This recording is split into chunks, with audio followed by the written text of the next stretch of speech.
রাধে রাধে সকলকে, good morning, জয় শ্রীকৃষ্ণা। তো আজকে আমি তোমাদের সাথে অ্যাড হয়ে গেছি আমার পার্লারের পুজো করার সঙ্গে।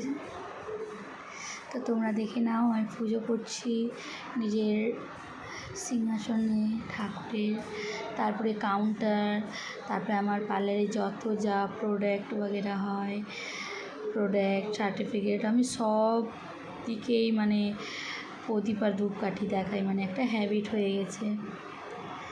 কেন কি আমার জন্য সবগুলোই ভগবান, মানে যেইগুলো থেকে আমার লক্ষ্মী হয় সেইগুলো মানে সবগুলোতেই মানে প্রদীপ ধূপকাঠি দেখাই আর পুজো করি। তো আমি কি ভুল করি তোমরা কমেন্টে বলো তো। আর প্লিজ লাইক কমেন্ট শেয়ার করো। টাটা।